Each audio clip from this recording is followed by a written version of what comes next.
Hello, good morning. This is Breakfast with Bill Turnbull and Louise Minchin. Well, tennis authorities launch an inquiry into corruption in the sport. The announcement at the Australian Open follows criticism that allegations of match fixing were not dealt with effectively. Meanwhile, on court, a win for Johanna Konta means she becomes the first British woman to reach the semi-final of a Grand Slam since 1983.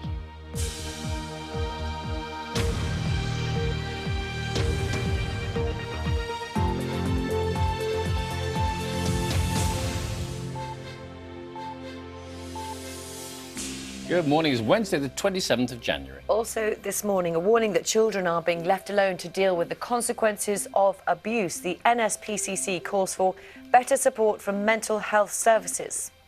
Good morning. The technology giant Apple made over $1.5 grand a second in the last 3 months of 2015, but sales are starting to slow. I'll have more shortly.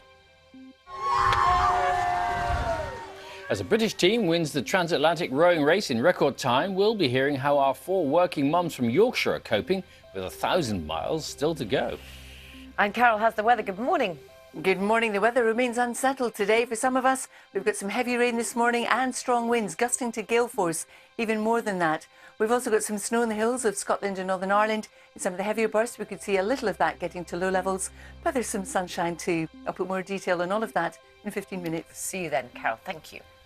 Our main news this morning, the World Tennis Authorities have announced an independent inquiry into the effectiveness of the sport's anti-corruption practices. The announcement was made at the Australian Open. It follows an investigation by the BBC and the website BuzzFeed News, which found that 16 players ranked within the top 50 have been suspected of throwing matches but were allowed to continue competing.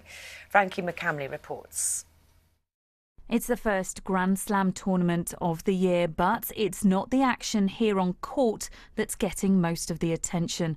Matches are being overshadowed by allegations that tennis authorities have failed to properly investigate match fixing. 10 days ago, the work of the Tennis Integrity Unit was called into question by an investigatory BBC programme. It is vital that we repair this damage and that we do so quickly, which is why today we're announcing an independent review that will examine all aspects of tennis's anti-corruption programme, including the Tennis Integrity Unit's work. The joint BBC and BuzzFeed investigation alleged that the anti-corruption unit failed to act, despite betting agencies flagging up suspicious betting patterns during dozens of matches over the past 10 years. And suspicions are still rife. On Sunday, 2 bookmakers suspended betting on a mixed doubles match after noticing heavy gambling.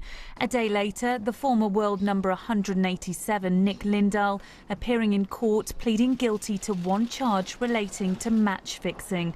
But now, as the investigation gets underway, governing bodies say they're committed to rooting out any corruption and will do whatever it takes. Frankie McCamley, BBC News. Well, that announcement was made by officials at the Australian Open. On court, Johanna Konta has become the first British woman to reach the semi-final of a Grand Slam since 1983. Yes, she overcame Zhang Shuai of China in straight sets. Our correspondent John Donaldson is in Melbourne for us. So, amazing news for her this morning. Tremendous, yes. The first British woman to make it into the semi-final of a Grand Slam for 33 years, since Jo Jory back in 1983. I'm going to be speaking to Jo Jory, and I think we'll hear from her on Breakfast in a little while. A really remarkable achievement, a pretty comfortable win actually for her over the Chinese qualifier, straight sets, and afterwards she says, as all sports people say, they're taking one game at a time, but she now has a realistic prospect of making it to a Grand Slam final. We've also got, of course, Andy Murray. He has become something of a regular fixture in the finals here at the Australian Open. He's currently playing the Spaniard, David Ferrer.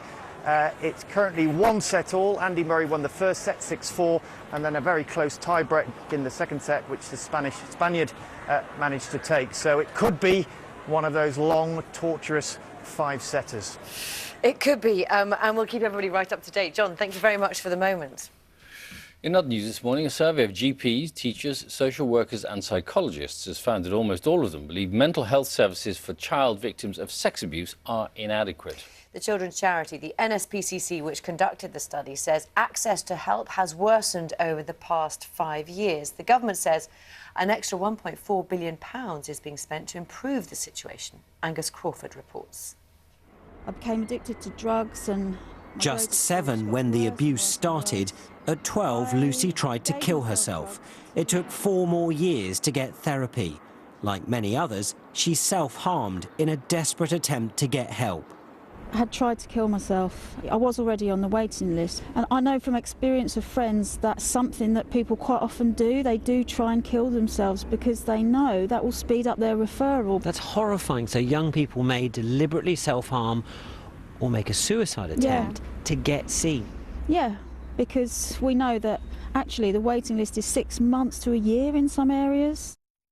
Today's survey of GPs, social workers, psychologists and teachers shows almost all say there aren't enough mental health services for children who've suffered sexual abuse. And more than 3/4 believe it's got more difficult to access help over the last 5 years. To what extent do you feel now? This senior manager is responsible for the care of thousands of children, but is too worried about losing his job to be identified.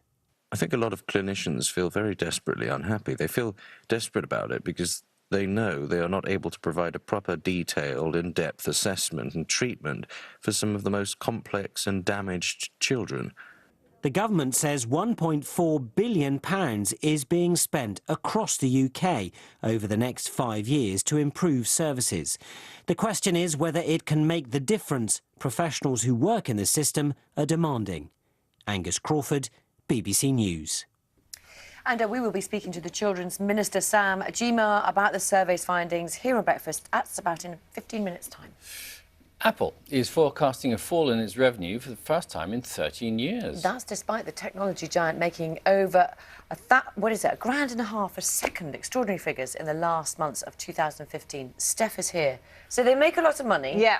But people aren't buying so many phones. People are wondering, have they hit a peak now? Right. So, yeah, they are making loads of money. When you work it out, £1.5 a second, what's that? Nearly £100,000 a minute. It's a lot of money. And it's record-breaking, and it's still the biggest company in the world when you look at its value. So it's still doing very well in that sense, a lot of what companies would dream of. But the interesting thing about them is that for the first time ever, they're predicting that their sales of iPhones are going to fall in the future. So they've sold about 1 billion iPhones since they were first launched in 2007. If you think the population of the world is, just over 7.5 billion, that is a lot of people with an iPhone. But the issue is whether they've reached a saturation point. It's about other competitors in the market who've brought in cheaper models and whether they might take share away from them in the future. And, you know, I've talked a lot about China and the slowdown there, and that's where they have seen a lot of growth in the past with iPhones because they're still a very desirable object there. But given the problems with the economy there, they're expecting not many people will buy the more expensive iPhone and go for cheaper options instead. So it's not a case of bad news in the sense of they're not doing very well. Yes, they're still doing very well, but they're just predicting in the future that things are going to slow down. And that in the business world is a big story because everyone's thinking, ooh, the biggest company in the world slowing down. What does that mean? Interestingly as well, people are thinking about, well, what are they going to bring out next to try and win us over and you know, get us involved in buying more Apple products. And there are rumours that there's people working on an Apple car, so 1,000 employees in Apple working on some type of electric Apple car. Right. So that'll be exciting. And doubtless there'll be a new phone at some stage as yes, well. Oh yeah, there'll be an iPhone 7 coming out at some point too, don't worry. Steph, thank you very much. Israel's Prime Minister Benjamin Netanyahu has accused the UN Secretary-General Ban Ki-moon of encouraging terror after he said it was human nature for oppressed people to react to occupation. He was referring to the Palestinians. Speaking at the UN Security Council, Mr. Ban also condemned recent stabbings of Israelis by Palestinians. In a statement, Mr. Netanyahu said there was no justification for terror. More than a quarter of people in the UK have witnessed a hate crime in the past year, according to a new poll.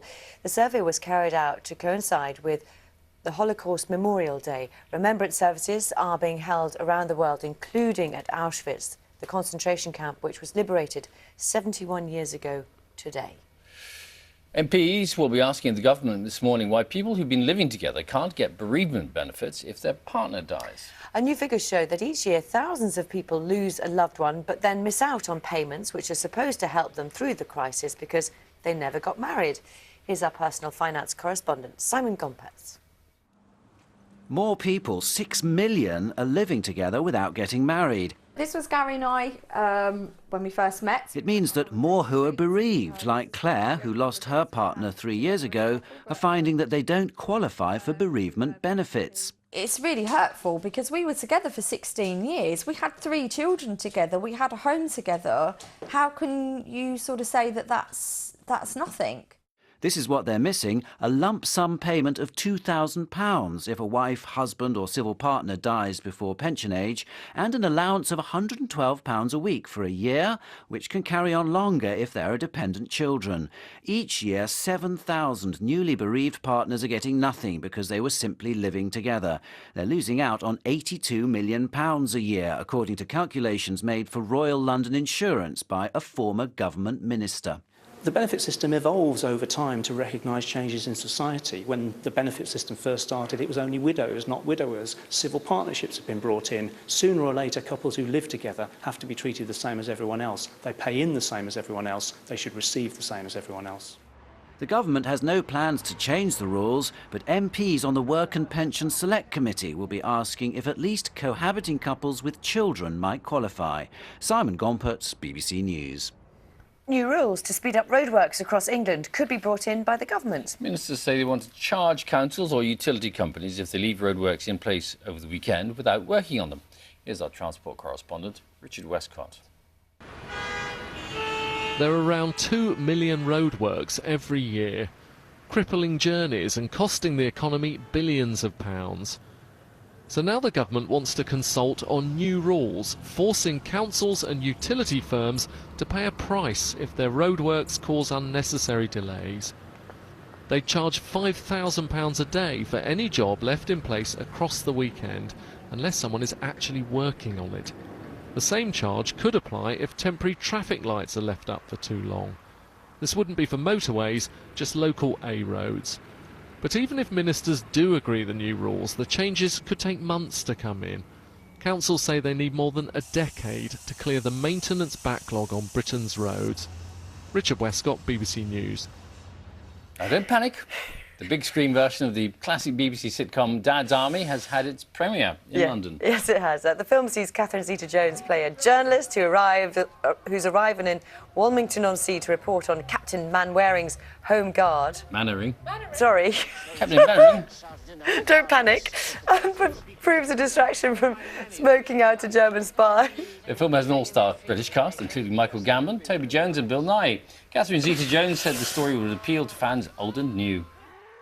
It's such a wonderful, heartwarming story, and it needs to air to breathe on the big screen. It does, and it does it beautifully in the film. And I think that, of course, we have an homage to the original series, but I think when you see it goes to a different place too, and it's a lot of fun. Just don't panic, Mr. Mannering. Yes, don't panic, Mr. Mannering. I don't know why that makes me laugh. 30 minutes past 6.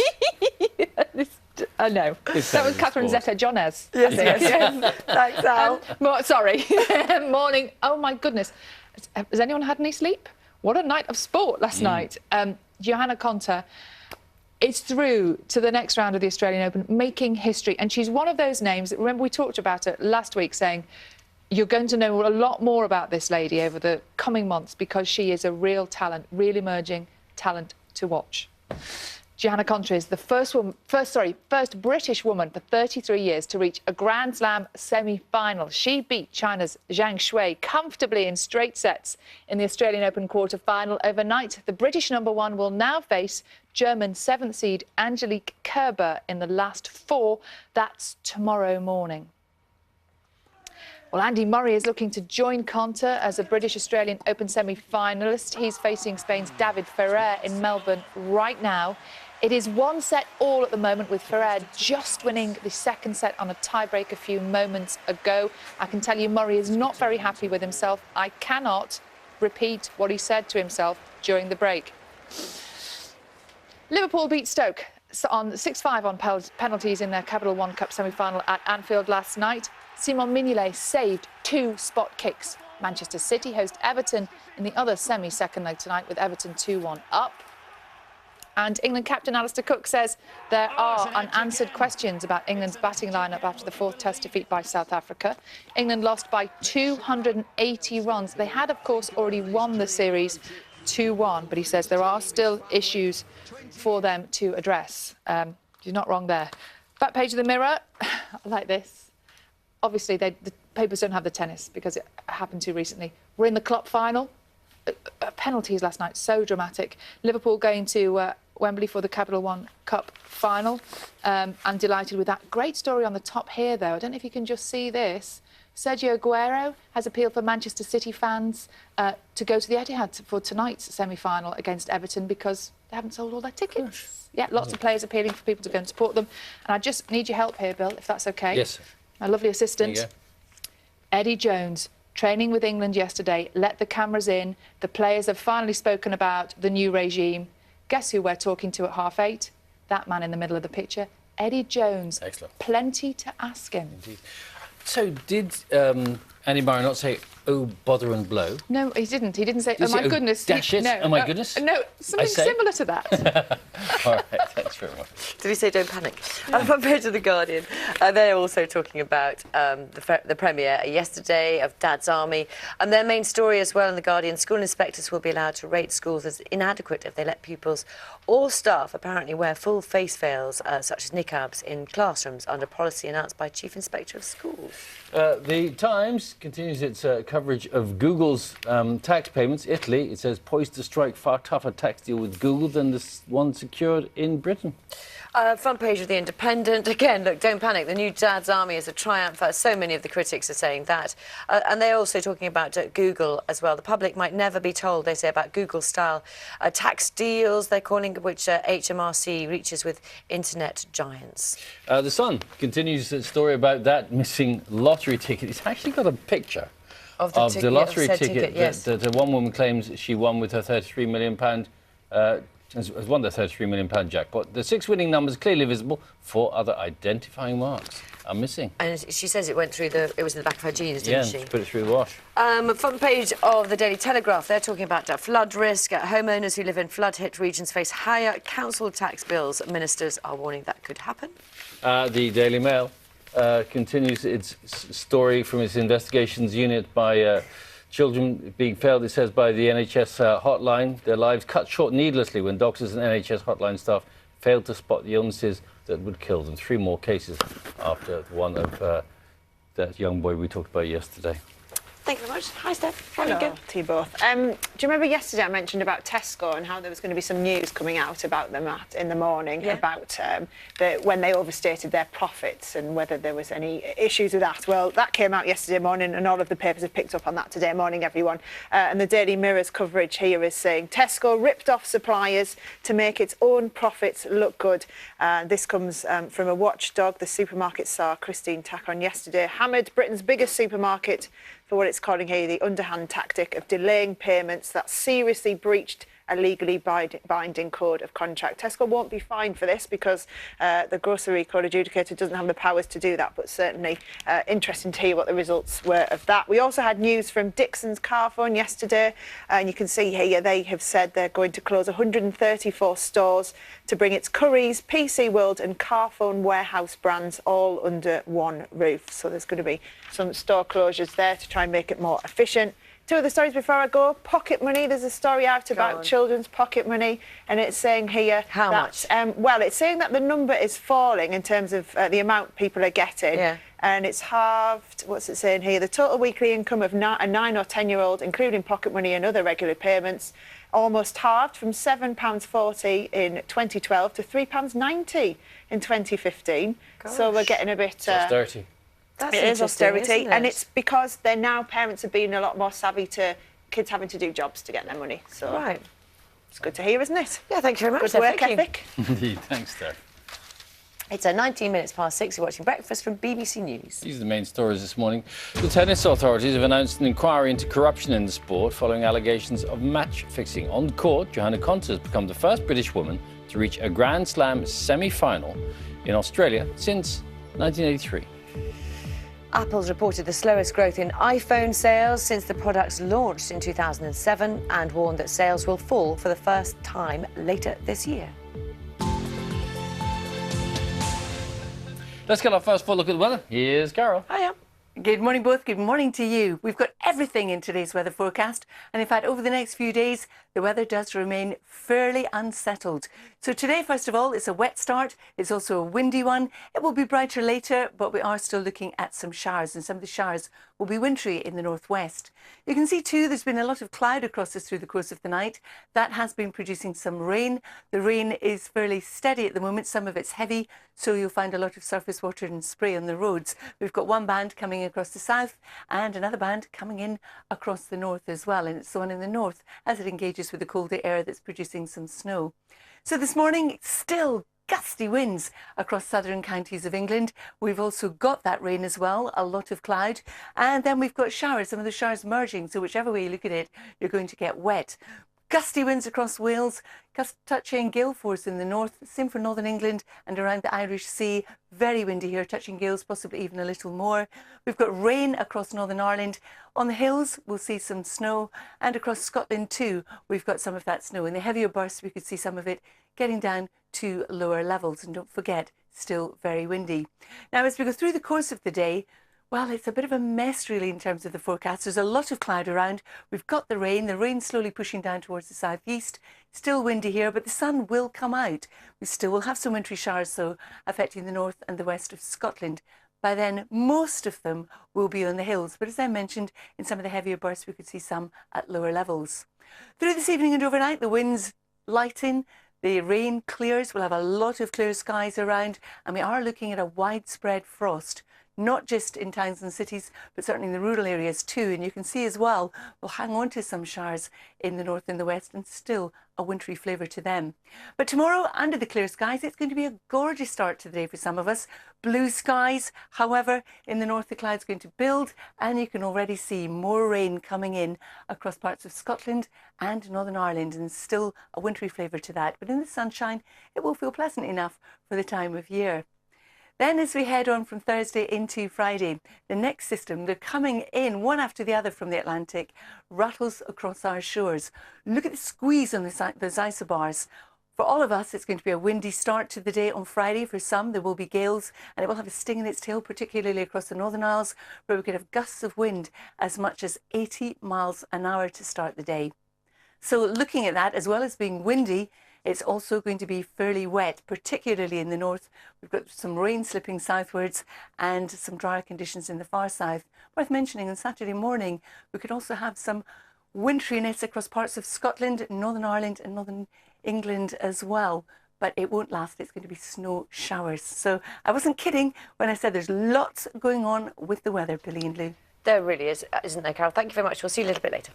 23 minutes past 6. Children who are victims of sexual abuse are being failed by the NHS, according to a report that's published this morning. The NSPCC, which surveyed more than 1,200 health professionals, says the situation has become more severe in the past 5 years. It's calling on the government to prioritise therapy for abused children. Well, Sam Gyimah, Minister for Childcare and Education. He joins us now from our Westminster studio. Mr. Gyimah, thanks very much for joining us this morning. To be a victim of child abuse is possibly one of the worst things that can happen to a young person, and yet it seems when they really need it, they're not getting the support and care that they need. They're being let down pretty badly, aren't they? Well, firstly, let me say that we agree with the NSPCC on this. No child should suffer abuse, and no child should be left without the support that they need if they've been victims of these terrible crimes. So that's the first thing to say. In terms of prioritising NHS services for these vulnerable children, we have taken huge strides towards it. The first is we have given priority, equal priority to physical and mental health in the NHS so that they can get access to the services and the support that they need. And what that means in practice is access and waiting times have been prioritised for mental health services for the first time ever. But it's not just doing it that way. We've also invested £1.4 billion towards children's mental health services, which is more than has ever been done before. OK. How is it then that there are longer waiting lists, reductions in spending and higher thresholds for therapy as barriers to children getting access to therapy? That's what respondents are saying in this survey. So they're saying things have got worse over the past 5 years. Well, the priority came in April 2015. What we're doing is we're working with a lot of local commissioners in the NHS to make sure that that 1.4 billion is being used at the front line to give these vulnerable children who suffered truly awful and terrible things, as you pointed out, the help and the support that they need. We also admit that to do this, we've got to work with organisations like the NSPCC closely to make sure that the services where they're not responding as fast and as appropriately as they should do are sorted out. Why does it take a survey from the NSPCC to point this out? Isn't it the job of government to make sure that the NHS and the job of not just of the English government, you know, it's a devolved issue, but in Scotland and Wales to sort the problem out as well? Of course, we have a duty and a responsibility to these children, children who've suffered from sexual exploitation, abuse and neglect. And that is why we're investing record amounts of money to make sure that they get the support they need. I am the first minister to have been given responsibility for mental health in the education department. One of the things we're doing to transform the service from that side is a quick referral process between school and CAMS so that those who suffer can actually get the support they need very quickly. So the government is already doing quite a lot, but these are shocking cases. And I think it would be wrong to say that everything has been sorted. And when the more of these we hear, the more that we need to do to double up our efforts to make sure that these children get the support they need. All right, Sam Jima, thank you very much. You are watching Breakfast from BBC News, and coming up in the next half an hour, as Johanna Konta celebrates becoming the first British woman to reach the semi-final of a Grand Slam since 1983, we will speak to her predecessor, Joe Jury. Right now, let's get the news, travel and weather where you are.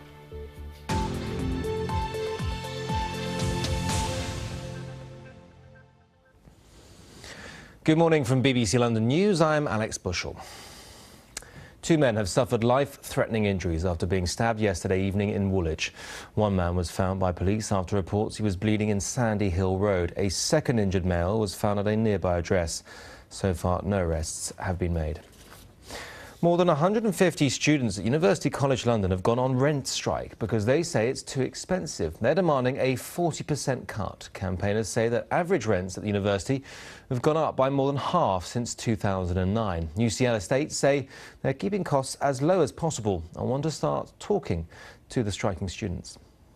From what I'd call fairly working class background, Dad doesn't contribute, Dad's not in the picture, Mum doesn't earn a lot. My fear is that people are being put off going to UCL. They want to, I mean, they increase their undergrad intake. They're not going to do that if they keep making it unaffordable. Plans for a multi-billion-pound road link under the River Thames between Essex and Kent have been unveiled. The proposed tunnel would run from the end of the M2, crossing under the river just east of Gravesend and Tilbury, and join the M25 between junctions 29 and 30. The aim is to relieve congestion at the Dartford crossing. OK, well, let's have a look at the travel situation this morning. Then first, a look at the tube. You can see that there is a signal failure in Brixton on the Victoria line. That's causing a part suspension. Minor delays as well, as you can see there on the Central line. Elsewhere on the trains, Great Northern has 40-minute delays in and out of King's Cross and Moorgate. And also South West trains have 20-minute delays on the main line towards Waterloo after a train broke down near Guildford. On the roads is the view in the Blackwall Tunnel, slow northbound from Woolwich Road to the tunnel. And finally, the A22 southbound is closed at Godstone for roadworks there as well. OK, let's have a quick check on the weather then with Kate Kinsella. Good morning. It was quite a wet and windy night last night, and today it's more of the same. Quite a damp start to the day, some outbreaks of rain, some light, some heavy. And it's accompanied by this strong southwesterly breeze. Now, this rain is going to come and go through the course of the day. Some heavier bursts, and the Met Office actually has a yellow weather warning in place for parts of Surrey and parts of Kent for the heavy rain. We could see some localised flooding there. We will see the rain elsewhere as well. And with that strong southwesterly wind, it's not going to feel too pleasant. But thankfully, the temperature is mild. We're looking at a maximum of 13 Celsius. Overnight tonight, still 1 or 2 outbreaks of rain at first, but gradually they will clear and the cloud clears as well.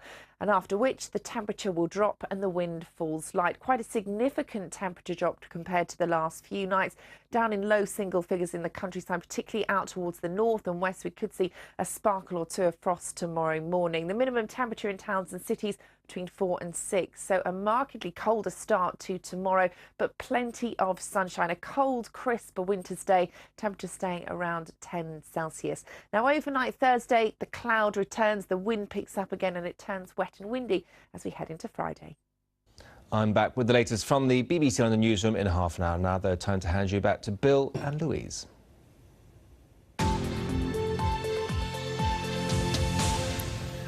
Hello, welcome back. This is Breakfast with Bill Turnbull. Bill Turnbull. You'd think I'd know, wouldn't you? Saying how many years? How many years? 13? Something like that. Bill Turnbull, the one and only, and Louise Minchin. It's 6:30. We'll bring you all the latest news and sport in a moment. Also on the programme this morning. Yes, it is a force to be reckoned with, but Apple has reported its slowest ever growth in iPhone sales. We'll be asking why in about 20 minutes. The winning team crossed the finish line yesterday, but our Yorkshire Rose still have a way to go on their epic journey across the Atlantic. We'll get an update from them live just before 7. It could be weeks before scientists discover how 5 whales became stranded on British beaches last weekend. We'll be speaking to one of those investigating just after 8. All that to come. First, though, let's get a summary of the morning's main news. And the World Tennis Authorities have announced an independent inquiry into the effectiveness of the sport's anti-corruption practices. The announcement was made at the Australian Open. It follows an investigation by the BBC and the website BuzzFeed News, which found that 16 players ranked within the top 50 had been suspected of throwing matches but were still allowed to compete. Frankie McCamley reports. It's the first Grand Slam tournament of the year, but it's not the action here on court that's getting most of the attention. Matches are being overshadowed by allegations that tennis authorities have failed to properly investigate match fixing. 10 days ago, the work of the Tennis Integrity Unit was called into question by an investigatory BBC programme. It is vital that we repair this damage and that we do so quickly, which is why today we are announcing an independent review that will examine all aspects of tennis's anti-corruption programme, including the Tennis Integrity Unit's work. The joint BBC and BuzzFeed investigation alleged that the anti-corruption unit failed to act, despite betting agencies flagging up suspicious betting patterns during dozens of matches over the past 10 years. And suspicions are still rife. On Sunday, 2 bookmakers suspended betting on a mixed doubles match after noticing heavy gambling. A day later, the former world number 187, Nick Lindahl, appearing in court, pleading guilty to 1 charge relating to match fixing. But now, as the investigation gets underway, governing bodies say they're committed to rooting out any corruption and will do whatever it takes. Frankie McCamley, BBC News. And we'll be speaking to the former British number 1, Joe Jury, about Johanna Konta's win in just a few minutes' time. Most GPs, teachers, social workers and psychologists believe that mental health services for child victims of sex abuse are inadequate, according to a study. The children's charity, the NSPCC, which conducted the study, says access to help has decreased over the past 5 years. The government says an extra £1.4 billion is being spent to improve the situation. The priority came in April 2015. What we're doing is we're working with a lot of local commissioners in the NHS to make sure that that 1.4 billion is being used at the front line to give these vulnerable children who suffered truly awful and terrible things, as you pointed out, the help and the support that they need. We also admit that to do this, we've got to work with organisations like the NSPCC closely to make sure that the services where they're not responding as fast and as appropriately as they should do are sorted out. MPs will be asking the government this morning why people who've been living together are not entitled to bereavement benefits if their partner dies. New figures show that every year thousands of people miss out on the payments, which are supposed to help them through tough times following the death of a loved one. New rules to speed up roadworks across England could be brought in by the government. Ministers say they want to charge councils or utility companies £5,000 a day if they leave roadworks in place over weekends without working on them. Israel's Prime Minister Benjamin Netanyahu has accused the UN Secretary-General Ban Ki-moon of encouraging terror after he said it was human nature for oppressed people to react to occupation. He was referring to the Palestinians. Speaking at the UN Security Council, Mr. Ban also condemned recent stabbings of Israelis by Palestinians. In a statement, Mr. Netanyahu said there was no justification for terror.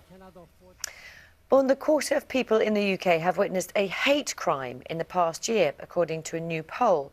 The survey was carried out to coincide with Holocaust Memorial Day. Remembrance services are being held around the world, including at Auschwitz, the concentration camp, which was liberated 71 years ago today. A children's novel has been named Costa Book of the Year for only the second time in the prize's history. The judges said Frances Harding's Victorian murder mystery, The Lie Tree, would grip readers of all ages. Yes, she collected £30,000 after beating the bookmaker's favourite debut author Andrew Michael Hurley's gothic horror, The Loney. Accepting the prize, Frances Harding said she hoped her success would bring children's literature into the spotlight. It is a fantastic time to be writing children's fiction, YA fiction. It's thoroughly exciting, and for those people who might be hearing this, who think that children's and YA fiction is not their thing, please do come and have an explore. There's a beautiful jungle out there. Thank you all very much. She was very pleased to have won it, and we will be speaking to her a little bit later here on BBC Breakfast as well. Indeed. Get a full weather forecast from Carol in a few minutes' time. First, to Sally. And sun's shining for somebody in Australia. I tell you, it's not shining right now, though, Bill, because in the last few moments, massive thunderstorms in Melbourne. Andy Murray's on court at the moment playing David Ferrer. There aren't enough sweatbands in Australia to cope with that match. It is so hot. But we're talking this morning, first of all, about Jo Konta, that lady there, the British #1, who is through to the Australian Open semi-final. That's the news you're all waiting up to. She's, in fact, the first British woman for 33 years to reach a Grand Slam semi-final. She beat China's Zhang Shui comfortably in straight sets overnight. British #1 will now face the German 7th seed Angelique Kerber in the last 4 tomorrow morning. After the match, Konta said she simply wanted to entertain the crowd. I'm incredibly humbled and incredibly grateful for the position that I'm in. I understand how much this means to my family, to the people that have stuck by me through years and years and years of ups and downs. So, but in terms of what it means to me, I'm just so happy that I'm enjoying what I'm doing, and that is me living my dream. Yeah, when I was a little girl, I dreamt of winning Grand Slams and being #1 in the world, and that dream stays the same, I think, as long as you're doing the career that you're on. Well, Andy Murray is finding it harder to make it past his quarter-final against David Ferrer, as I said. It is 1-all at the moment in Melbourne, but it looked like it would be easy in the first set. Murray took that without too much trouble. The Spaniard came back strongly in the second set and took that on a tie-break. Murray was really angry with himself after that. Anyone who can lip-read might have been able to tell. It worked. Here's a break-up in the third set. They have, as I mentioned, just closed the roof at the Rod Laver Arena. Commentary is this morning on Radio 5 Live. It's currently 4-1 to Murray in the third. Well, you can see highlights of both Konta and Murray's quarterfinals this afternoon on BBC 2. That's at 2 o'clock. Everywhere apart from Scotland. It's on there at 3:30. More on the tennis coming up in just a moment. Liverpool are on their way to Wembley after beating Stoke 6-5 on penalties in the Capital One Cup semi-final last night. Before the penalty drama, Stoke scored the only goal of the game. Marko Arnautovic scoring to cancel out Liverpool's 1-goal advantage from the first leg. Simon Mignolet was the hero in the shootout, though, saving twice, including that one from Mark Manisa, and Joe Allen then stepped forward to secure a meeting with either Manchester City or Everton at Wembley next month. England Rugby Union coach Eddie Jones has released 10 players from his squad for the Six Nations opening match against Scotland. That's a week on Saturday. But former captain Chris Robshaw is retained in the 23. Jones has chosen 3 uncapped players: Northampton's Paul Hill, Jack Clifford from Harlequins and Ollie Devoto of Bath. Robshaw now looks likely to start the match, even though he's lost the captaincy to Dylan Hartley. Teammate Ben Youngs was full of praise for how his former captain had taken the news.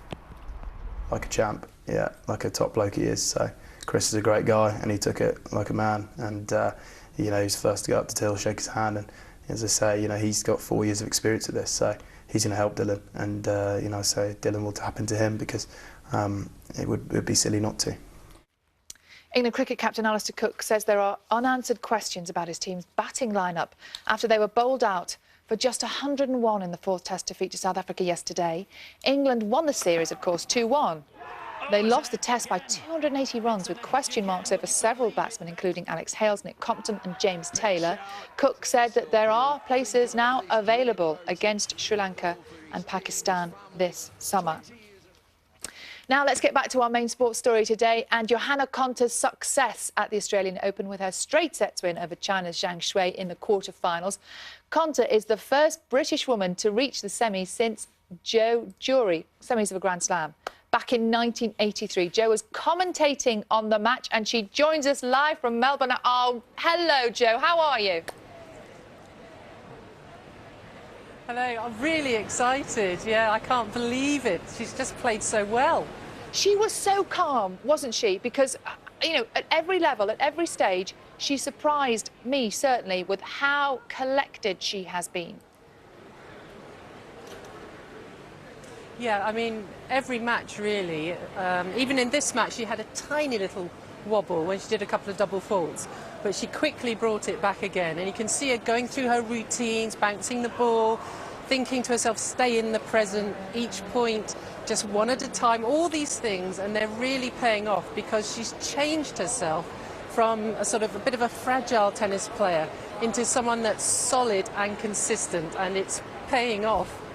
What was that like for you, though, Jo, to commentate on that match?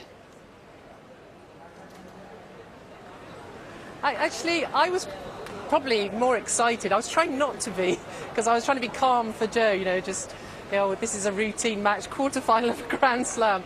But it brought back memories for me, that's for sure, because it is exciting. I mean, your first one to go into it like that, and, you know, I can remember the times that I was there, and, you know, big stadium and the crowd and all the excitement around you. You've got to control it all, and Jo just does that so well.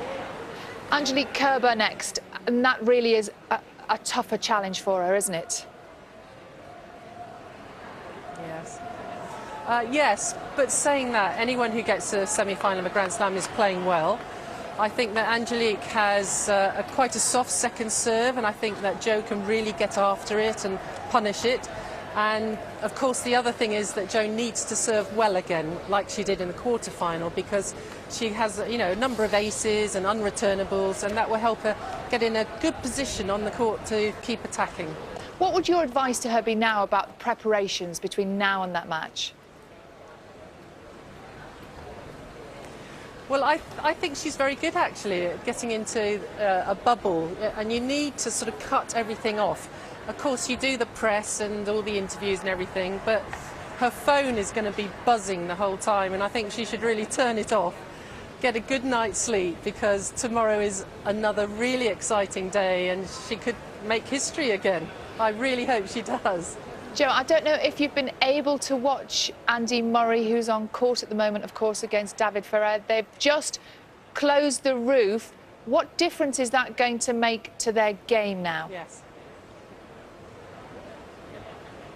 Actually, I think it might help Andy. I don't think he minds playing indoors. It's a very tough match. Everybody knew it was going to be, and I think Ferrer's playing a whole lot better. He's really trying to attack off his forehand side, and Andy's having to do a lot of running, and he is sort of chuntering along to himself after most points, but he's great at defending and being awkward out there on court, so I think he'll come through. I really do. And Jo, all of this is happening, all of this fantastically exciting, positive news about British tennis against the backdrop of this huge investigation that is now going to be taking place into the sport, looking at players, looking at matches, including matches that have been played at Wimbledon, allegations of corruption within the game. What do you think the investigating team needs to do to make sure that tennis isn't corrupt, that it is clean? You know what, this story has just really grown out of all proportion. I feel that, you know, how can you name people like Hewitt and Djokovic? I think you have to look to the betting companies as well, because sometimes they set the odds very badly, and anyone in tennis who sees that will know that certain matches, you know, especially on a grass court, say, certain people can't play on grass, even if they're top seeds. And so you would put a lot of money on the other person. So they have to be very careful in how they go about this to make sure it just doesn't get out of hand. But, you know, I think it has been going on for years, and sometimes, you know, these players who are playing in the lower tournaments hardly win any money, and they're travelling around on a shoestring, and I can see why they would be tempted. So, Joe, you think that is the case? You think this might have been going on for years? Oh, yes, I think so, for years and years. But I think it's got worse in, you know, sometimes with the Russians or Italians, where there's very, very big money involved. I think it might be a little scary for the players as well. What if they're offered this huge amount of money and they say no? And, you know, you've got these heavyweights who are trying to almost threaten you, I would imagine. So it must be very awkward. So I really hope that they get on top of that very quickly. And Joe, did anything like this ever happen to you in your career? Were you ever approached? I was never approached, no, not by anybody. So, you know, and I would have said no anyway. To me, tennis was too important. You know, I went on the court to win or to lose, but to try my best. Very important message, Joe. Thank you very much indeed for talking to us today. Get back to enjoying the tennis. I believe Andy Murray is 5-2 up in the third against David Ferrer. Joe Jury, thank you. All right, so. Well, Very yeah, interesting. a lot to catch up with there. Indeed. Yeah. All right, more from you later. You'll keep us up to date with Andy Murray, won't I will you? do. I'm trying to watch out of the corner of my eye, but let's Don't catch do up that. on the weather. We can really see, I think, from Carol's picture what it's going to be like. Morning. Good morning to you all. This morning what we have is a wet and a windy start for many of us, but it will brighten up later. Having said that, there will still be some showers around, and some of those will be wintry, more especially in the northwest and more especially in the hills. But you can see we've got two distinctive lines of rain, one coming across Northern Ireland, Northern England and Scotland, and another one coming in across southern areas. Now, the rain is still quite heavy in places, and it's accompanied by gusty winds as well. So if you're travelling, bear that combination in mind. There'll be a lot of surface water and spray in the roads. Even behind that band of rain, there's a lot of cloud and showers, rain or showers across Wales here too. Gusty winds, particularly in the north. The same for Northern England, and in the north of England too, we're looking at gusts touching gale force, possibly even more than that. For Northern Ireland, we've got some rain, some hill snow, and for Scotland, we've got some rain and some hill snow. But in Scotland, in the north, the winds are not as strong. Now, in some of the heavier bursts across Scotland and Northern Ireland this morning, we will see some snow, not just in the hills, but at lower levels it's quite possible too, but we don't expect it to be problematic. And we don't expect it to last either. And through the day, our band of rain sinks southwards, taking its strongest winds with it. So in between these areas, we are looking at some sunny skies. And if you're in the sunshine, 13 in Manchester won't feel too bad at all. Now, as we're heading on through the evening and overnight, we lose that rain from the southeast, and what we're left with will be a lot of clear skies. So the temperature is going to tumble, and we're looking at a widespread frost. These temperatures are indicative of towns and cities and rural areas, so will be lower, and we'll still have some showers in the north and west, but still that wintry component, and that carries on through the course of tomorrow. But for England and for Wales, we start off on a sunny note with the cloud building through the day as the next set of fronts approach from the Atlantic, once again introducing more rain and still some hill snow. So that's Thursday. By the time we get to Friday, we still have an array of weather fronts rattling in from the Atlantic. Here they come, so they're going to bring some wet and also windy weather, as you can see from the spacing of the isobars. In fact, Friday will dawn very windy across the UK. For some, again, we're looking at gales. And as this system moves northwards, look at the squeeze. We'll have gusts of wind possibly as much as 80 miles an hour to start the day across Shetland. But it's going to be windy wherever you are. So if you're travelling on some of the higher routes, do bear that in mind if you're in a high-sided vehicle, a light vehicle, a bike, for example. So Friday, we start off on a dry note. We've got this rain which is sweeping across Northern Ireland, Northern England and in through Wales. On either side of it, drier and brighter conditions, but don't forget, it is going to be particularly windy on Friday, Billy and Lou. It's already been very windy. Thank you very much, Carol. See you later. Apple has reported record results. The technology giant made more than £1,500 a second in the last 3 months of 2015. Sales, though, starting to slow now. Sounds like a lot of money. Steph's got full details though. Morning. Morning to you both. Yeah, big numbers there if you think about that, isn't it? £1.50 a second. Morning, everybody. Yeah, as we say, making a lot of money last year. Another record-breaking year for them.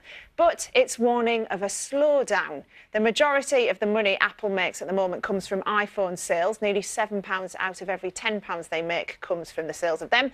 They've sold loads of them, but things are starting to slow down. And China is one of the problems because Apple has been making more money in China than in the whole of Europe. And of course, I've talked a lot, haven't I, on this show about how the China slowdown is affecting different companies. Analysts are also worried about whether Apple can deliver another success like the iPhone again in the future. Well, with me now is Alexei Alatonen, who is an expert in mobile technology at Warwick Business School. Good morning to you. Good morning. So what do you make of these results today then?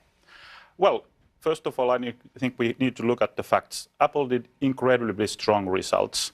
And the problem is that the investors are worried if it can keep producing another record quarter. However, I think we need to also look at to whom this potential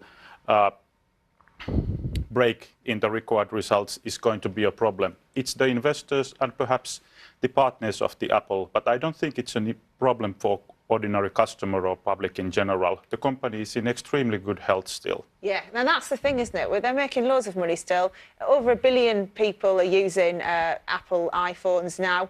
So what do you think is next for them? Do you think, I mean, for example, there's talk of an Apple car, isn't there? Well, I think really the big question is whether Apple can still keep producing radical innovations. When Tim Cook took over the company was in a very good shape. So, but it hasn't really quite produced a radical innovation, really disrupted another industry since iPhone. And I think that's really where companies like Apple live from. So do you think there will be something that disrupts things again, or do you think it might be, might Apple have had their day, have they reached their peak now? Well, there are, of course they are trying, and there are projects like Apple TV, the rumored Apple car that nobody knows if it exists, and then there is the Apple Watch. If we look at the Watch and the Apple TV, they were growing this quarter. Of course, it's nothing like iPhone, but they were growing. However, Apple doesn't quite break down the numbers for us, which means that, to me, it means that probably the Apple Watch hasn't quite lived up to the hype that was really massive before it's launched. Yeah, interesting, Alexei. Thank you very much for your time this morning on that. Thank you. That's it for me for now. Thank you, Steph. See you later. Thanks.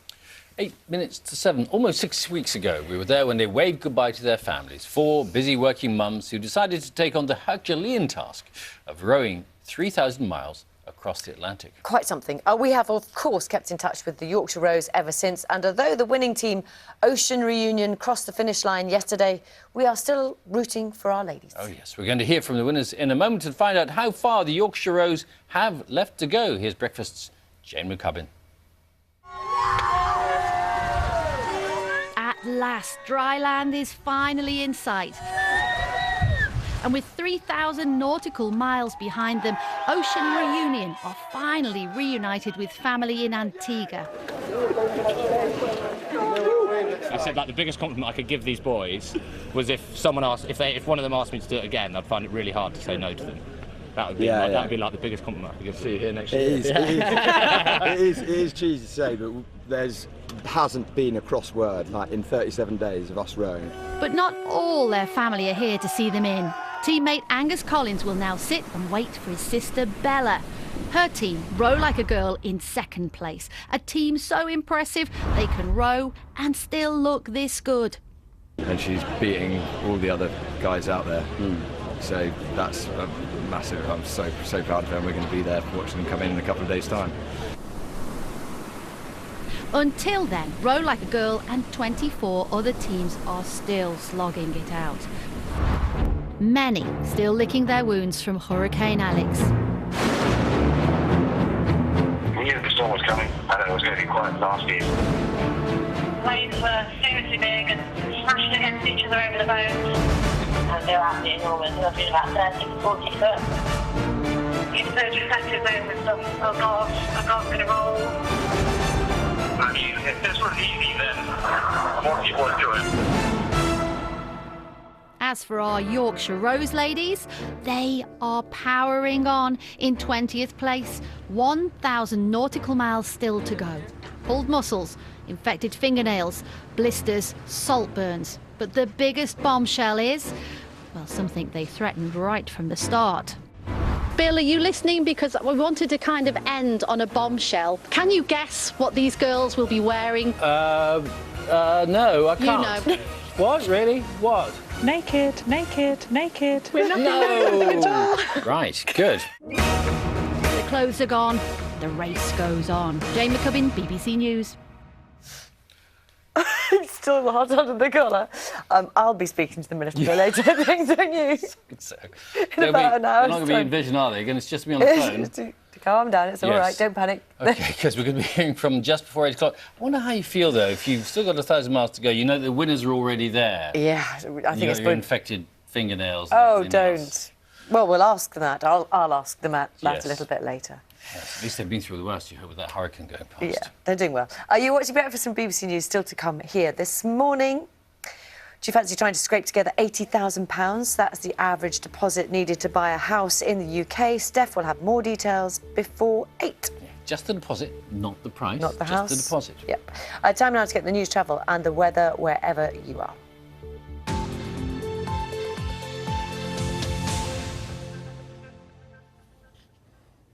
Good morning from BBC London News. I'm Alex Bushell. 2 men have suffered life-threatening injuries after being stabbed yesterday evening in Woolwich. One man was found by police after reports he was bleeding in Sandy Hill Road. A second injured male was found at a nearby address. So far, no arrests have been made.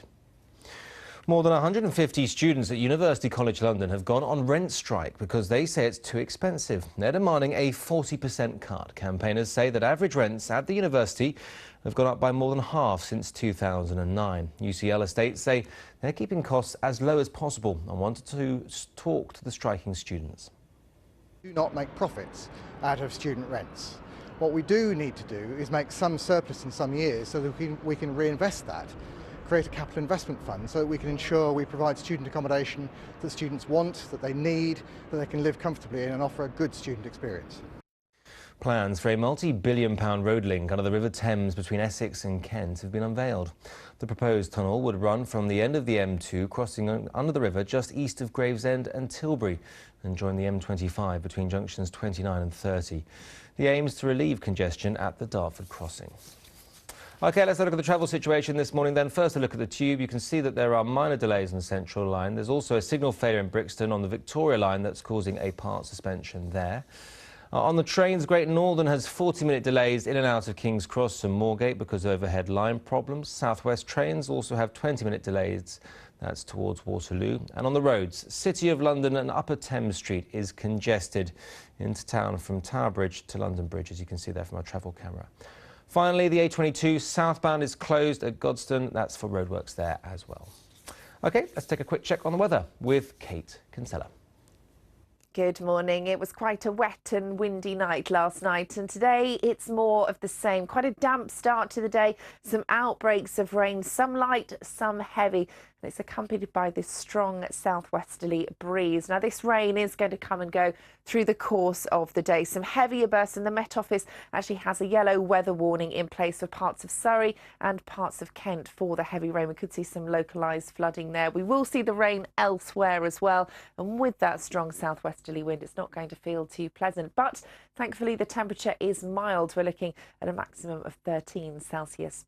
Overnight tonight, still 1 or 2 outbreaks of rain at first, but gradually they will clear and the cloud clears as well. And after which the temperature will drop and the wind falls light. Quite a significant temperature drop compared to the last few nights. Down in low single figures in the countryside, particularly out towards the north and west. We could see a sparkle or 2 of frost tomorrow morning. The minimum temperature in towns and cities between 4 and 6. So a markedly colder start to tomorrow, but plenty of sunshine. A cold, crisp winter's day. Temperature staying around 10 Celsius. Now overnight Thursday, the cloud returns, the wind picks up again and it turns wet and windy as we head into Friday. I'm back with the latest from the BBC London newsroom in around half an hour. I do hope you can join me then. Bye for now. Is there any chance at all that